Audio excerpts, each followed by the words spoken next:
अगर यह वीडियो तुम्हारे फीड में आया है तो तुम लकी हो, क्योंकि इस वीडियो में तुम ऐसी डार्क साइकोलॉजी ट्रिक्स जानने वाले हो जिससे तुम स्कूल हो या कॉलेज, फ्रेंड हो या क्रश, किसी को भी अपने इशारों पर नचा सकते हो। हिटलर जैसी साइकोपैथ्स, बड़े बड़े कंपनी, पॉलिटिशियंस, सेल्समैन और तुम्हारे आसपास के कुछ लोग सालों से इन्हीं ट्रिक्स का यूज करके तुम्हें मैनिपुलेट कर रहे हैं और तुम इस चीज को कभी समझ ही नहीं पाए। लेकिन याद रखो, इन ट्रिक्स का मिसयूज मत करना। तो अगर तुम दुनिया को अपने इशारों पर नचाने के लिए रेडी हो तो कॉमेंट्स में लिखो आई एम रेडी, और कमजोर दिमाग वाले इस वीडियो को अभी स्किप कर दो, क्योंकि एक बार तुमने इस दुनिया में कदम रखा तो वापस लौटना मुश्किल होगा। So let's start the game. Trick number 1, revenge psychology. देखो, आप में से 90% लोग इस ट्रिक के बारे में जानते हैं, लेकिन इसके यूज कब और कैसे करना है वो आप नहीं जानते। क्या तुमने नोटिस किया, इस वीडियो की स्टार्टिंग में ही मैंने आपके ऊपर रिवेंज साइकोलॉजी ट्रिक का यूज कर चुका हूं, लेकिन आपको पता भी नहीं चला, राइट?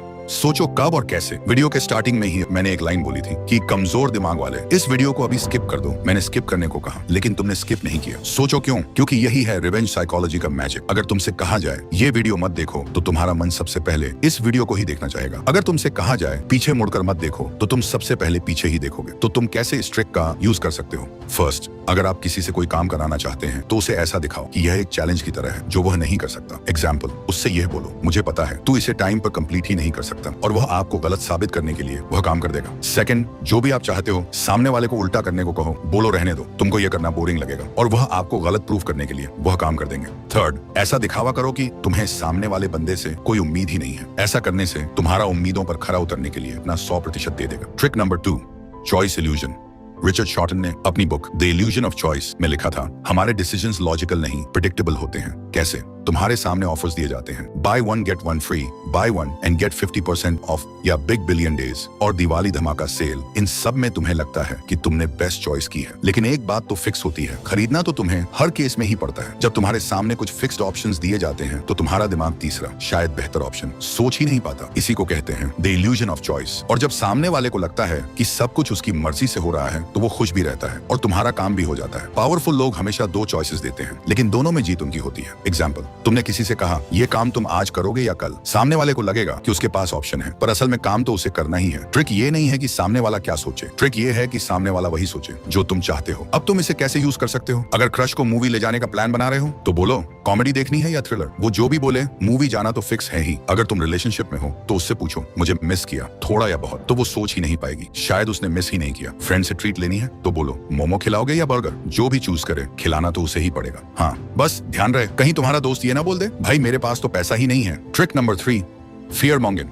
लोगों में डर फैलाकर अपना काम करवाना एक कॉमन डार्क साइकोलॉजिकल ट्रिक है। ये हिटलर के टाइम से चली आ रही है, जैसे उसने मीडिया और प्रोपेगेंडा का यूज करके ज्यू को जर्मनी का सबसे बड़ा खतरा बना दिया था। लोगों के बीच उनका डर फैला दिया और लोगों को अपने बस में कर लिया। फिर जो वो बोलता गया लोग उसकी बात मानते गए। ये चीज आज भी बहुत कॉमन है। तुमने देखा होगा पॉलिटिशियन इलेक्शन के टाइम बोलते हैं अगर हम नहीं जीते तो देश खतरे में पड़ जाएगा। बड़ी कंपनीज इसका यूज करके अपना प्रोडक्ट सेल कर देती है, जैसे आज ही इस ऑफर का लास्ट डे है। और इससे भी ज्यादा इसका इस्तेमाल होता है रिलेशनशिप्स में। एक पर्सन शुरू में इतना ज्यादा प्यार दिखाता है अपनी बातों से, एक्शन से, गिफ्ट्स और सरप्राइजेस से, कि सामने वाले के दिल में लव अट्रैक्शन बिल्ड हो जाता है। इतना ज्यादा अफेक्शन शो करता है कि विक्टिम भी प्यार करने लगता है। और जब उसे लगता है कि विक्टिम अब उसके कंट्रोल में आ चुका है, उसे उसकी आदत हो चुकी है, तब वो लव बॉम्बिंग कम कर देता है। फिर सामने वाला पर्सन उसी चीज के लिए तरसने लगता है। उसके अंदर एक डर पैदा होता है कि कहीं वो उसे छोड़ ना दे, और विक्टिम वो सब कुछ कर देता है जो सामने वाला बंदा चाहता है। देखो, मैं फिर से एक बात कह रहा हूँ कि इस ट्रिक का प्लीज गलत इस्तेमाल मत करना। इसे सिर्फ अपने डिफेंस के लिए यूज करो ताकि कोई और तुम्हें मैनिपुलेट ना कर पाए। Trick number 4, chameleon manipulation. लोग सबसे ज्यादा उन पर ट्रस्ट करते हैं जो उनकी तरह सोचते हैं, उनकी तरह बिहेव करते हैं, और यही तुम्हारा सबसे बड़ा वेपन है। मान लो सामने वाला इमोशनल है तो तुम भी थोड़ा वल्नरेबल बन जाओ। अगर वो फनी है तो तुम उसकी हंसी का हिस्सा बन जाओ, और अगर वो एम्बिशियस है तो तुम भी अपने गोल्स शेयर करो। इस ट्रिक में बंदा अपने आप को सामने वाले के एनवायरनमेंट और पर्सनैलिटी के अनुसार बदल लेता है। जैसे गिरगिट अपना रंग बदलता है, वैसे ही तुम अपना बोलने का तरीका, बॉडी लैंग्वेज, इंटरेस्ट चेंज करते हो ताकि सामने वाले को लगे धीरे। ये तो बिल्कुल मेरी तरह है। अगर सामने वाला क्रिकेट का फैन है तो तुम क्रिकेट के टॉपिक्स लाओगे। अगर वो स्टडीज में मास्टर है तो तुम टॉपर्स वाली बातें शुरू करोगे। तुम उसे उसकी ही रिफ्लेक्शन दिखाते हो और वो तुम्हें अपना सोल कनेक्शन समझने लगता है। जब तुम उसके मूड, इंटरेस्ट और वैल्यूज के हिसाब से अपने आप को मोल्ड करते हो तो उसे लगता है ये इंसान मुझे समझता है। रियलिटी, तुमने उसका कोड क्रैक कर लिया है और वो तुम्हारे कंफर्ट का एडिक्ट बन चुका है। जब कोई इंसान तुम्हारे साथ अंडरस्टूड फील करता है वो तुम्हें छोड़ने से डरने लगता है और वहीं से तुम्हारा कंट्रोल शुरू होता है। लेकिन ये पावरफुल चीज है और डेंजरस भी, क्योंकि अगर तुम इसे गलत यूज करोगे और लोग समझ गए कि तुम सिर्फ उनके मूड के हिसाब से अपना रंग बदलते हो तो उनका ट्रस्ट टूट जाएगा। इसलिए इसका यूज सिर्फ अपने डिफेंस के लिए करो। अगर तुम्हें लगे कोई तुम्हें मैनिपुलेट कर रहा है तो उनकी स्टाइल, टोन और एनर्जी मैच करो। उन्हें लगेगा कि तुम उनके साथ हो और तुम उनके अगले मूव का गेस पहले ही लगा पाओगे। याद रखो, गिरगिट रंग बदलता है अपने सर्वाइवल के लिए, तुम अपनी डिग्निटी के लिए। Trick number 5, mirroring effect.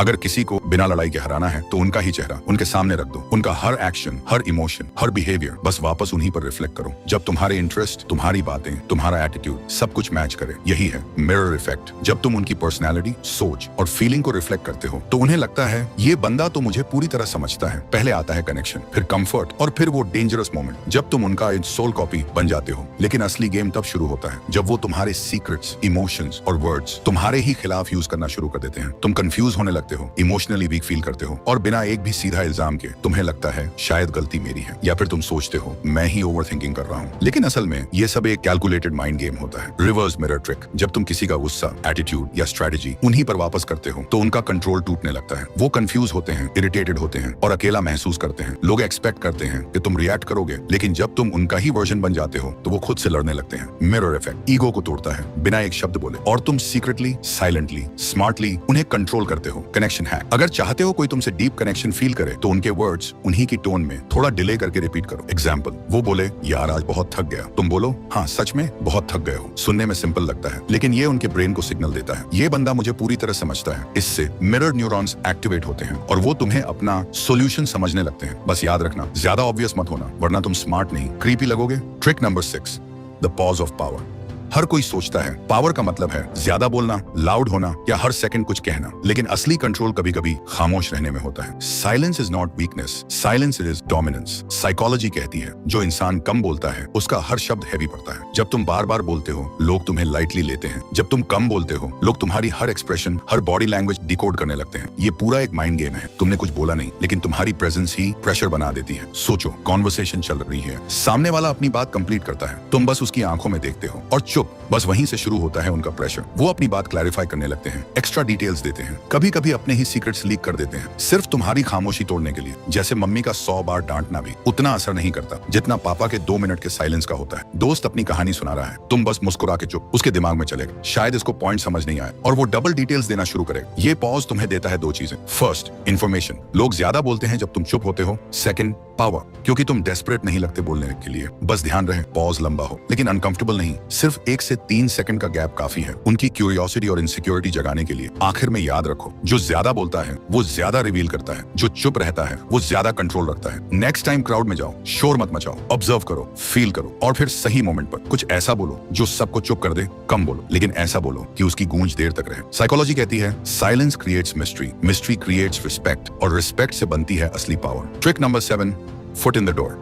Human mind का एक सिंपल ग्लिच होता है। जब तुम किसी से एक छोटी सी हाँ निकलवा लेते हो तो उनके लिए बाद में बड़ी हाँ देना इजी हो जाता है। इसे कहते हैं फुट इन द डोर तकनीक। पहले तुम बस एक छोटा रिक्वेस्ट रखते हो, यार 1 मिनट हेल्प कर दे, फिर धीरे धीरे रिक्वेस्ट का साइज बढ़ा देते हो। क्यों होता है ऐसा? क्योंकि हम ह्यूमंस अपने एक्शंस को जस्टिफाई करते हैं। एक बार हाँ कह दी तो दिमाग कहता है मैं इसको ऑलरेडी हेल्प करता हूँ तो अब मना कैसे करूँ। Next, amplifying the problem. यहाँ आता है नेक्स्ट ट्विस्ट। सिर्फ रिक्वेस्ट मत रखो, पहले प्रॉब्लम को एम्पलीफाई करो। प्रॉब्लम को इतना बड़ा, इतना अर्जेंट दिखाओ कि उनके दिमाग में चले अगर मैंने हेल्प नहीं की तो बुरा लग जाएगा। एग्जाम्पल, इंस्टेड ऑफ यार नोट्स दे दे, बोलो यार कल से सर कॉन्टिन्यूअस क्लास है और मेरा नोट्स मिस हो गया, अगर अभी नोट्स ना मिलाना तो मैं टेस्ट में फेल हो जाऊंगा। तुमने 2 काम किए। फर्स्ट, प्रॉब्लम को इमोशनल बनाया। सेकंड, अर्जेंसी क्रिएट की। Mind game in relationships. बोलो मेरा इस मैसेज का रिप्लाई कर देना। नेक्स्ट दिन बोलना मेरा मैसेज का जल्दी रिप्लाई करना। उसके बाद बोलना आज से तुम पहले मैसेज करोगी। पहले एक स्मॉल फेवर और पता भी नहीं चलता तुमने उनसे बड़ी चीज करवा दी। साइकोलॉजी कहती है स्मॉल यस कंसिस्टेंसी का ट्रैप बनती है और वो धीरे धीरे बिगर यस बन जाता है। और जब तुम प्रॉब्लम को एम्पलीफाई कर देते हो तो सामने वाले के पास नो कहने का रीजन अपने आप खत्म हो जाता है। यही सारी ट्रिक्स इस्तेमाल करके तुम किसी को भी कंट्रोल कर सकते हो, लेकिन तुम्हें ये सारी ट्रिक्स अप्लाई करना आना चाहिए, जिसके लिए तुम्हें चाहिए एक अनब्रेकेबल कॉन्फिडेंस जो अंदर से ही नहीं बाहर से भी रिफ्लेक्ट करता हो। तो अगर आप चाहते हो आपके अंदर वो कॉन्फिडेंस बिल्ड हो जिससे आप किसी से भी कॉन्फिडेंटली बात कर पाओ, चाहे सामने कोई भी आ जाए, उसका पूरा प्रोसेस मैंने स्क्रीन पर दिए हुए वीडियो में एक्सप्लेन किया है। क्लिक करके देख सकते हो और हाँ, मैं तुमसे वहीं मिलूंगा।